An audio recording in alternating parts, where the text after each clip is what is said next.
Welcome to the Daily Devo. My name is Donna, and today we're talking about living in love. We're looking at 1 John chapter 2, verses 9 through 11. And the Apostle John here is giving us yet another marker on how we can identify Christians. Let's read it together. Anyone who claims to be in the light but hates his brother or sister is still in darkness.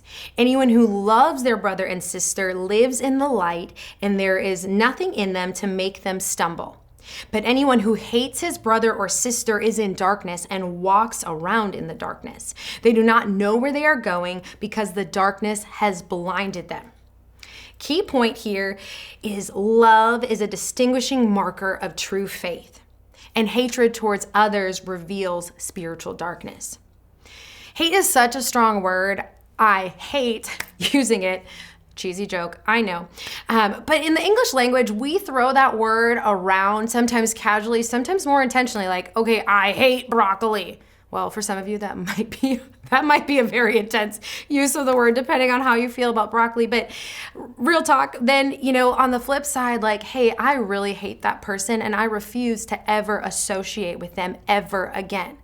There's different contexts to how we use that word, but we use that same word. And what I love about digging through scripture and getting into some of what the root words of the text were, I love how intentional the Greeks were with each and every word they used. They didn't have one word that defined one thought. They had different versions of the word to express what they truly meant. So when John is writing this and he uses the word hate, he uses the Greek word mison. Oops, I said that with a French accent. I actually don't know how they would say it, but mison is how I believe it's pronounced. And this doesn't always refer to personal animosity. Instead, in this sense, it can mean choosing to reject, despise, or even be indifferent towards someone. In 1 John, mison implies deliberate exclusion or disregard for others, especially in the body of Christ. And this was serious because as Christians, we're called to love and be in unity. This word, mison, is a complete contrast to the word for love that he uses, which is agape, the ultimate form of love. It is the selfless, sacrificial love of Christ. To hate a brother or sister is not to just dislike them, but it is to reject the very command of love, which means, as we read earlier in our text, choosing to live in spiritual darkness separated from God's light. We also see, as we go throughout this chapter and the whole book of 1 John, he uses the word agape love a lot. Unlike some of the other Greek words like phileo, which refers to brotherly affection or friendship, and eros, which refers to romantic love. Agape love, like I mentioned earlier, is the highest form of love, living selflessly regardless of our feelings. So when we think back to the text, a friend of mine always used to say, how did we get here? Hate usually stems from fear, anger, or a sense of injury that we've experienced by someone. As humans, we make mistakes and there's sin. We sin, and sometimes our sin affects others in negative ways. There were also some other specific things happening in the early church at this time that I believe John is addressing here. The church was made up of both Jews and Gentiles. And what do we know? Gentiles were anyone who wasn't a Jew that came into faith. And a lot of these longtime Jews were angry that these Gentiles were becoming new converts and they all had to be in the same room together. And they wanted the Gentiles to follow their Jewish traditions and customs and laws. And a lot of these people coming from different backgrounds, different cultures, different religions, now under the same roof as Christians, they were carrying a lot of cultural baggage, years of hostility and separation. So again, I don't know exactly what was happening in their midst, but given the historical context and how we are as humans, we can get a good picture of what was happening. And John addresses this. He says, hey, we can't be divided. We have to walk in love, not in judgment, not in resentment, and not in exclusion. Jesus says in the gospel so clearly, love the Lord your God with all your heart and with all your soul and all your mind. This is the first and greatest commandment. And the second is like it. Love your neighbor as yourself, as the law of the prophets and all the law and of the prophets hang on these two commandments. That's Matthew 22, verses 37 through 39.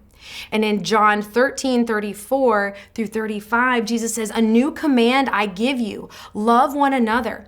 As I have loved you, so you must love one another. By this, everyone will know that you are my disciples, if you love one another. And what's crazy, they had these commands. So why weren't they being applied? I believe it came down to two things. Inclusion. Like I said, people struggle to accept God's grace extended beyond their own religion or people group.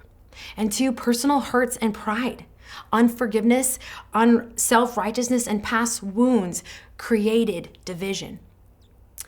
I see the same struggles in the church today, especially when it comes to self-righteousness. And me and myself, there was a time where I struggled with this. I got into legalism and just really okay, I'm doing everything right, I'm doing everything perfect. And when my friends weren't living up to the standard that I expected them to, I became very self-righteous. I became very judgmental and created division within the friend group that I was in. And eventually those relationships broke and they're never fully mended. When did we forget that we were all sinners saved by grace? That we all need a Savior. Division, exclusion, and unforgiveness have no place in the kingdom of God. As followers of Jesus, we are to be marked by agape love, a love that is selfless and sacrificial. So let me ask you, where are you today? Do you see agape love flowing in your life, flowing in your circle? Or is it more of a mise-en situation? If you were to have a real talk, honest moment, would you even look at yourself and be brave enough to say that, hey, maybe I am the source of some of this division? How do we fix it? It's not going to change overnight, but it starts with us. Number one, ask for forgiveness. If you've harbored hate or resentment or exclusion, bring it before God. If your hate is rooted in unforgiveness, ask God to help you to forgive. Number two, lay down your pride. Humble yourself before God and choose unity over division. Number three, pray for those that you struggle with. Yes, I said it. Pray for those that you struggled with. Jesus commands us to do this in Matthew 5:44. He says, but I tell you, love your enemies and pray for those who persecute you. And number four, live out God's love. As John reminds us, I'm going to jump back to John 13:34 through 35. Love one another as I have loved you, so you must love one another. God's fatherly love and Jesus' sacrificial love are the perfect and ultimate examples that we can look to and that we can follow. Choose agape love today. Let it define your faith, your relationships, and your testimony. When people look at you, may they see nothing but the love of Jesus Christ.